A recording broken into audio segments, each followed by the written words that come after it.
Assalamualaikum warahmatullahi wabarakatuh. Anak-anak sekalian, gimana kabarnya semuanya? Mudah-mudahan selalu dalam keadaan sehat walafiat dan dilindungi oleh Allah Subhanahu wa taala. Baiklah, sebelum belajar sama-sama kita berdoa. Mudah-mudahan kita diberikan ilmu yang bermanfaat, akhlak yang mulia, rizki yang banyak, dan dijadikan anak yang soleh dan solehah. Amin amin ya rabbal alamin. Anak-anak sekalian, sekarang kita akan belajar tentang memperkuat komitmen semangat kebangsaan. Ya, terlebih dahulu kita harus tahu dulu semangat kebangsaan itu artinya apa sih? Ya. Nah, di sini semangat kebangsaan artinya adalah suatu keadaan yang menunjukkan adanya kesadaran untuk menyerahkan kesetiaan tertinggi dari setiap pribadi kepada negara atau bangsa.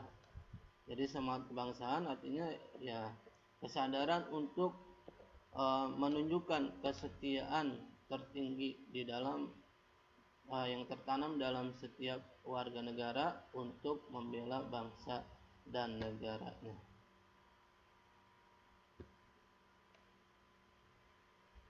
Nah, semangat bentuk-bentuk semangat dan komitmen kebangsaan yang bisa kita lihat pertama pada periode pertama, yaitu masa sebelum pergerakan nasional. Sejak dahulu Nusantara dimiliki oleh kerajaan yang merdeka dan berdaulat. Kehidupan dalam kerajaan juga diisi oleh kerukunan dan kedamaian antara pemeluk agama dan penganut kepercayaan. Jadi sebelum terbentuknya negara Indonesia, bangsa kita ini dahulunya berbentuk kerajaan. Ya, ada kerajaan Hindu, Buddha, ada kerajaan Islam.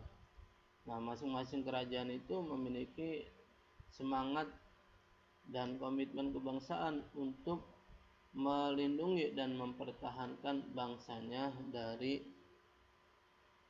serangan atau dari gangguan yang berasal dari baik dari dalam maupun dari luar. Nah, periode kedua yaitu masa pergerakan nasional. Tahap awal perjuangan nasional ditandai dengan lahirnya Budi Utomo pada tahun 1908 dan Syarikat Islam pada tahun 1912.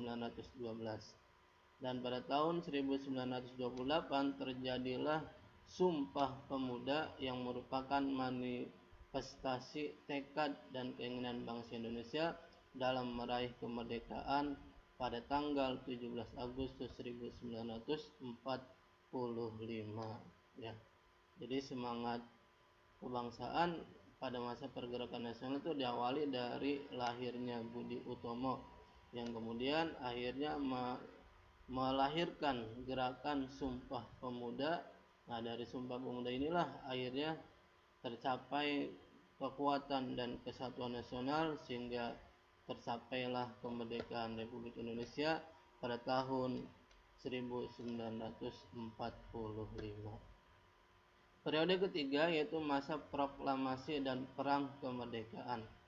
Kemerdekaan negara Indonesia tidak diterima oleh Belanda yang ingin menjajah kembali bangsa Indonesia.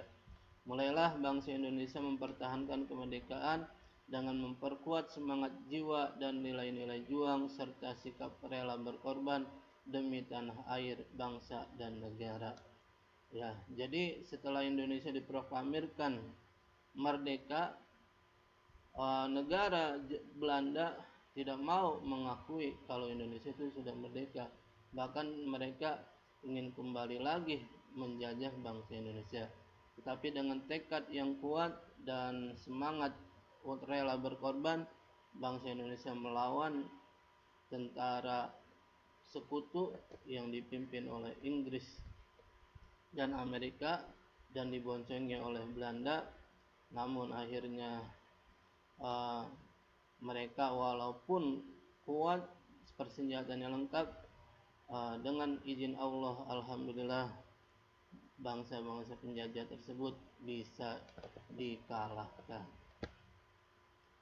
Yang periode keempat yaitu masa perjuangan mengisi kemerdekaan. Masa ini tidak terbatas waktu. Masa ini adalah masa yang kita jalani sekarang, dan semangat juang serta nilai-nilai sikap rela berkorban yang telah diwariskan oleh generasi sebelum kita harus tetap kita lestarikan agar kita mampu mengisi kemerdekaan dengan penuh tanggung jawab, ya, dan dengan sebaik-baiknya. Jadi semangat kebangsaan harus terus kita lestarikan dalam diri kita, ya, walaupun sekarang kita tidak berada dalam masa penjajahan, tapi kita harus tetap waspada dan harus senantiasa memupuk jiwa semangat nasionalisme serta patriotisme yang tinggi untuk membela dan mempertahankan kemerdekaan bangsa kita. Karena bangsa kita ini adalah bangsa yang kaya dengan sumber daya alam, sehingga banyak bangsa-bangsa lain yang ingin menguasai dan mengambil kekayaan dari negara kita.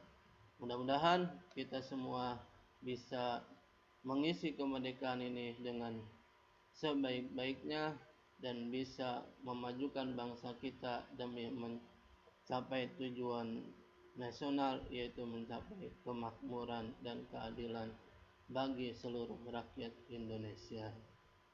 Demikian anak-anak sekalian materi PKN pada kesempatan kali ini. Kita tutup saja dengan membaca doa kafaratul majelis. Subhanakallahumma wa bihamdika asyhadu an la ilaha illa anta astaghfiruka wa atubu ilaik. Billahi taufik wal hidayah. Wassalamualaikum warahmatullahi wabarakatuh.